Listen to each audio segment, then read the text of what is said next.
یہ سفر ہے کوہ جانا، یہ سفر ہے کوہ جانا، محبوب کی گلی کی طرف یہ سفر ہے، یہ سفر ہے کوہ جانا۔ تو کیسے؟ قدم قدم بلائیں، قدم قدم بلائیں نہیں جی، کدی بدر ہے کدی احد ہے۔ میدان احد ابو عامر پہلے حضور کی تشریف آوری سے پہلے وہ راہب کہلاتا تھا، اپنے آپ کو بڑا نیک صوفی، لیکن جب رسول اللہ کی مخالفت میں آیا تو حضور نے خود اس کو فاسق فرمایا۔ یہ گلاں ممبر تے ہوندیاں نا تو پھر مائی والے کوڑے والی گل کسی نہیں سی کرنی۔ ہاں جی، حضور نے فرمایا تو فاسق ہے، تو بدکار ہے۔ حضور نے اس کا نام پھر راہب کے بجائے فاسق رکھا۔ تو پھر یہ آپ عجیب بات ہے نا، امتحان کا یہ سفر ہے کوہ جانا، قدم قدم بلائیں۔ میدان احد حضرت حنظلہ حضور دی طرف کھڑے سن تے ابو عامر پیو جڑا وہ کافراں دی طرف آیا کھڑا سی۔ تے حضرت ابو حذیفہ عتبہ دے پترن میدان بدر قتل ہو گیا عتبہ تے شیبہ بڑے بڑے اسلام دے دشمن۔ حضور نے فرمایا انہاں دے پیراں 'چ رسی پاؤ، اے جتنے مر گئے ابو جہل تے عتبہ تے شیبہ انہاں سارے دے پیراں 'چ رسی پاؤ تے جڑا ویران کنواں ہے نا انہاں نوں گھسیٹ کے رسیاں نال وچ سٹو۔ جدوں حضرت ابو حذیفہ نے ویکھیا نا اپنے پیو عتبہ دی لتاں وچ رسی پائی صحابہ تے چھکی جا رہے ہیں جویں مردار نوں چھکیا جاندا، تے آپ اینج کر کے ویکھن لگے۔ رسول اللہ یہ منظر ویکھ رہے سن۔ حضور نے فرمایا تے باپ دے لاش روک دیو۔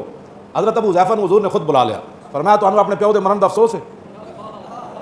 انہاں نوں عیسائیاں دی گستاخ عورتیں بارے حمایتاں، اتنے تو پیو دے بارے حضور برداشت نہ کر سکے، صرف انہیں ویکھیا تے حضور دے گستاخاں نال لوگ کھڑے ہوندے، حضور دے گستاخاں نال کھڑے ہو کے پھر ساڈے خلاف گلاں کردے ہے جی مولوی کتوں آ گیا جی، مولویوں نوں پتہ ہی کوئی نہیں دین کوئی نہیں۔ پھر اساں تے جڑا دین پڑھیا ہوتا اے وے کہ پیو قتل ہو جائے بدر وچ تے صحابی ہون تے اینج ویکھن تے حضور فرمان روک دیو، بلا کے پوچھن تینوں اپنے پیو دے مرن دا افسوس ہے؟ عرض کیتی نہیں حضور اے تے کلمہ جو پڑھ لیا، ہن افسوس کدا ہونا ہے؟ ہن کدا افسوس ہے پیو؟ فرمایا انج ویکھیا کیوں ہے؟ پھر تو کی سمجھنا اتنا حساس دربار ہو اتنے تو آواز اچھی ہوئے بندہ کافر ہو جاندہ تے تو گستاخاں نال کھڑے ہو کے پھر بھی عاشق رسول ہے؟ پھر تو جڑا ختم نبوت دے ڈاکوؤں نوں ووٹ دے کے پھر بھی تو عاشق رسول ہے؟ اقبال کہدا اے مسلمان اپنے دل سے پوچھ، ملا سے نہ پوچھ کہ حرم کیوں خالی ہویا۔ یہ پوچھو اپنے جا کے دل کو ضرور پوچھنا کہ حرم کیوں خالی ہویا، مسیتاں دیاں صفاں کیوں ٹوٹیاں، ہاں جی قرآن رمضان وچ کیوں سنان تے پابندیاں لگیاں، مسجداں دے جناب وضو خانے کیوں بند ہوئے، اماماں نوں ہتھکڑیاں کیوں لگیاں، اماماں نوں گریبان کیوں پکڑیا مصلے تے بیٹھے، جرم سی نماز پڑھان لگا سی امام۔ ہاں اقبال کہندا تو اپنے دل سے پوچھ، ملا کو تو پوچھے تو پھر تو کہنا ہے جو مولوی بخشے گئے تے پہلے بخشے جانا، تو اپنے کو اپنے دل کو پوچھے سارا مسئلہ کیوں ہویا۔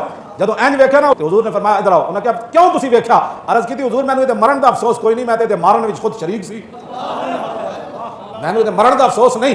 فرمایا پھر ویکھیا کیوں؟ عرض کیتی حضور میرا پیو بڑا عقل مند سی، بڑا دانا سی تے میری یہ آرزو سی صدا کہ ادی دانائی کدی نہ کدی چھک کے تواڈے دربار تک انہوں لیاوے اور ایک کلمہ پڑھ جائے۔ میرے دل کی یہ بڑی آرزو سی کہ بڑا دانا ہے، سمجھ جائے گا کہ اب ان کے بغیر چارہ نہیں ہے، مجھے حضور کی غلامی کرنی پڑے گی، لیکن آج جب مر گیا نا تو میں اظہار افسوس کر رہا ہوں تیری اپنے باپ کی دانائی پر، اور تیری دانائی پھر کس کام دی جدر رسول تی بھی نہ لے آئی تیرا۔ یہ اتنا نازک دربار ہے، اسی انہاں دیاں گلاں 24 گھنٹے کرنے ہاں تے اپنے آپ نو بالکل کلمہ شریف پڑھن تو بعد پھر گل مک جاندی۔ ترجمان نبی جدوں اتنا بڑا نقصان ہویا نا میدان احد وچ، 70 صحابہ شہید ہو گئے، پھر زخمی ہو گئے، پھر 70 زخم ایک ایک نوں لگ گئے، پھر حضرت عامر دے ابا جی بھی شہید ہو گئے، بیٹا بھی شہید ہو گیا، بھائی بھی شہید ہو گیا، شوہر بھی شہید ہو گیا، حضرت عمارہ نوں 10 زخم لگ گئے، عورتوں نوں بھی یہ صورت حال بن گئی۔ تے پھر مدینہ پاک کتنا منافقاں تے یہودیاں نے مل کے نا پھر خوشیاں کیتیاں، جتھے بہنے سن کہندے انہاں پتہ لگیا، ہن پتہ لگیا، ہن پتہ لگیا انہاں کی ہویا، اے ہن سمجھ آئی۔ جدوں حضرت عمر تک گل بڑی توجہ والی، حضرت عمر تک جدوں یہ گل پہنچی نا تے حضرت عمر حضور کول چلے گئے، عرض کیتی حضور اجازت ہوے تو میں اپنی تلوار نہ جنہ جنہ گلاں کیتیاں میں دوڑ لانا۔ میں نے ترجمان نبی، ہاں ترجمان نبی، فرمایا نہیں عمر ایک وقت آنے والا ہے، سارے نوں اسی پوچھ لواں گے، ذرا چپ کر آ جا، جنہاں نوں کچھ نہیں کہنا۔ ایک وقت پھر آیا، پھر حضور نے منافقاں نوں مسیتیوں کڑے اخرج فلان ابن فلان، چلا فلاں فلاں دے پترا میری مسیتیوں نکل۔ پھر اللہ نے بھی قرآن وچ فرمایا ما کان اللہ لیذر المؤمنین علی ما انتم علیہ حتی یمیز الخبیث من الطیب۔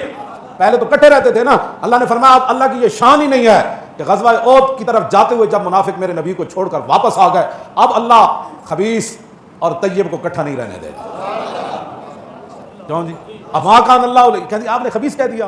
میں نے کہا خبیث تو قرآن کا لفظ ہے، یہ نہیں پڑھا تو قرآن پڑھ۔ ہاں اسی واسطے تھا اقبال کہتا جانتا ہوں میں کہ یہ امت حامل قرآن نہیں ہے، وہی سرمایہ، انہیں سرمایہ اکٹھا کرنا ہے وہی سرمایہ داری بندہ ہے مومن ہے جی، نہ سرمایہ اکٹھا کرنا ہے، چاہے وہ کرونے چ نام ہی ہوئے تو پیسے واسطے نہ بندہ کرونے چ پا دینا ہے۔ انہیں سرمایہ اکٹھا کرنا ہے. ہاں جی باویں کوئی دمے دا مریض ہوئے تو انہوں بھی پا دیو. اقبال کہتا جانتا ہوں میں کہ یہ امت حامل ہے. اتھے جے تسی لوکاں دے ساڈے جدوں گستاخ رسول دی واری آوے تو پھر تسی کہندے ہو قرآن یہ کہتا ہے کہ ایک انسان کا قتل پوری انسانیت کا قتل. تو جب کرونا کی خاطر تم انسانوں کو مار رہے تھے اس وقت یہ آیت تمہیں یاد نہیں آئی؟ کہ مسلمان دل سے پوچھ, ملا سے نہ پوچھ, دل کو پوچھنا. تو مجھے گستاخ رسول دیا اتنی حمایتیں کرتے رہو. نہیں جی ایک انسان کا قتل دیکھو نا, کسی پر یہ الزام لگا دینا وہ گستاخ رسول ہے, وہ بندہ مر جانا, اس کا پوری تو انسانیت. وہ آیتیں جو پڑھتے ہو من اجل ذالک کتبنا انہ من قتل نفسا بغیر نفس قتل الناس جميعا. ساری یہ تو ایت ہی قابیل تے حابیل دے بارے اللہ نے نازل کی تھی. یہ تو بنی اسرائیل دے بارے ایت سی. چلو جیسے یہ بھی مان لیندے ہیں تہاڈی گل بھائی ٹھیک ہے گل, ایک انسان کا قتل ساری انسانیت کی قتل. لیکن آگے کیا ہے؟ انما جزاء الذین یحاربون اللہ ورسولہ ویسعون فی الارض فسادا ان یقتلوا او یصلبوا او تقطع ایدیہم وارجلہم من خلاف او ینفوا من الارض ذلک لهم خزی فی الدنیا ولہم فی الآخرۃ عذاب عظیم. جو اللہ رسول سے محاربہ کرتے ہیں, جنگ کرتے ہیں, اللہ رسول سے تم جنگ نہیں کر رہے, 72 سال سود کھا رہے ہو, تمہاری سزا بھی قرآن نے بیان کیا ہے, وہ بھی پڑھ کر سناؤ نا. کیوں جی جو فساد چاہتے ہیں, فساد اس سے بڑا کیا ہے کہ گستاخان رسول کی حمایت کرنا. اس سے بڑا کیا کائنات میں فساد ہے کہ سملی مسلمانوں کی اور ڈاکہ ختم نبوت پر پڑ جائے. کیوں جی فسادیوں کا تو ہمیں ہمارے بارے میں کہتے ہو فسادی ہے. ہاں جی ہمارے بارے میں فسادی ہے تو وہ ہے جنہوں نے ختم نبوت پر ڈاکہ مارا. ہاں جی وہ فسادی نہیں جو ختم نبوت کی حفاظت کے لیے فیض آباد میں 8 شہید دے کر آئے, 12,000 شل کھا کر آئے. وہ فسادی نہیں. فسادی تو وہ ہیں جنہوں نے ممتاز قادری کو تختہ دار پر لٹکایا.